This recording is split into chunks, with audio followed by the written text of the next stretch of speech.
ভালো লোকদের অনেক সমস্যা হতে পারে, কিন্তু প্রত্যেকটা সমস্যা থেকে প্রভু তাদের উদ্ধার করবেন। তাদের প্রত্যেকটি হাড় প্রভু রক্ষা করবেন। তাদের একটি হাড়ও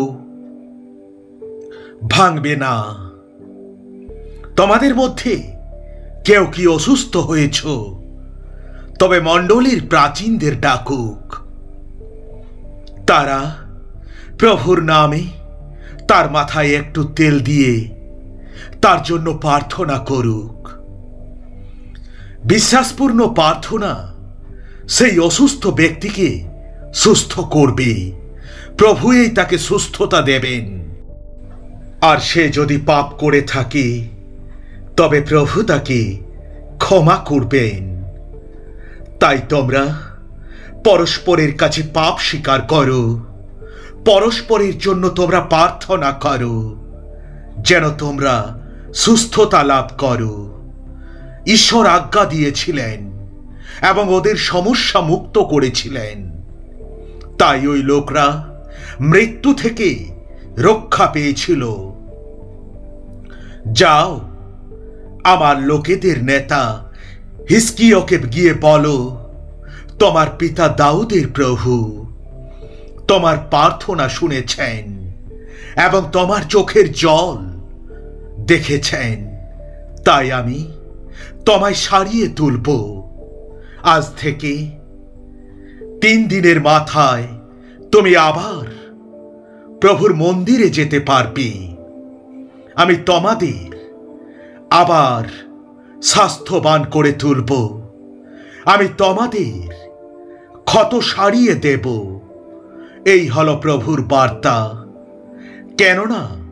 কারণ লোকেরা তোমাদের জাতিচ্যুত বলে উল্লেখ করেছে। ওরা বলেছিল, সিয়নকে দেখাশোনা করবার কেউ নেই। প্রভু দুর্বলকে সবল হতে সাহায্য করেন, ক্ষমতাহীনদের ক্ষমতাবান করেন। ঈশ্বর আমাদের পাপসমূহ ক্ষমা করেন।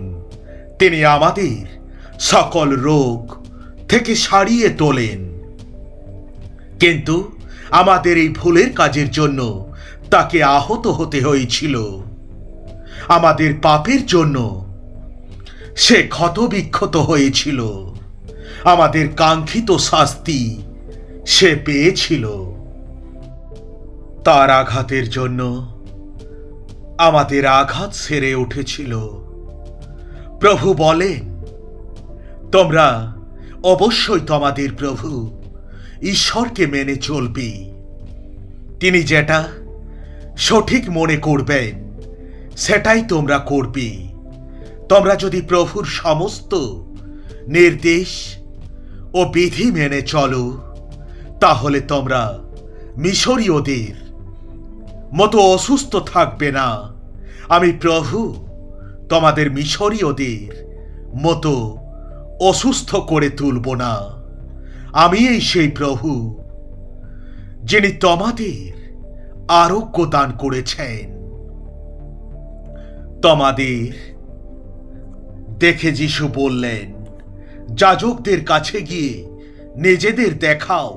পথে যেতে যেতে তারা সম্পূর্ণ সুস্থ হয়ে গেল।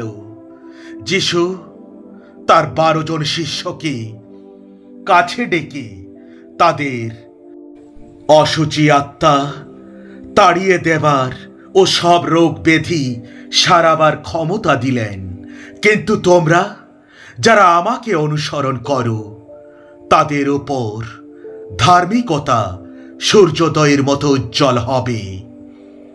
তা সূর্যের কিরণের মতো আরোগ্য ক্ষমতা আনবে।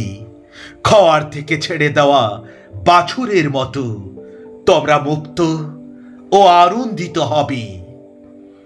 যারা বিশ্বাস করে বাপ্তাইজ হবে, তারা রক্ষা পাবে। কিন্তু যারা বিশ্বাস করবে না, তাদের দোষী সাব্যস্ত করা হবে। যারা বিশ্বাস করবে, এই চিহ্নগুলি তাদের অনুবর্তী হবে। আমার নামে তারা ভূত তাড়াবে, নতুন নতুন ভাষায় কথা বলবে, হাতে করে সাপ তুলবে এবং মারাত্মক কিছু খেলেও তাদের কোনো ক্ষতি হবে না। আর তারা অসুস্থ লোকের উপর হাত রাখলে তারা সুস্থ হবে। তোমরা যারা প্রভুর সাহায্যের জন্য প্রতীক্ষা করছো, তারা সাহসী হও, শক্তিশালী হও। ভালো লোকদের অনেক সমস্যা হতে পারে, কিন্তু প্রত্যেকটা সমস্যা থেকে প্রভু তাদের উদ্ধার করবেন। ঈশ্বর আমাদের পাপসমূহ ক্ষমা করবেন। তিনি আমাদের সকল রোগ থেকে সারিয়ে তোলেন। আমিন, আমিন, আমিন।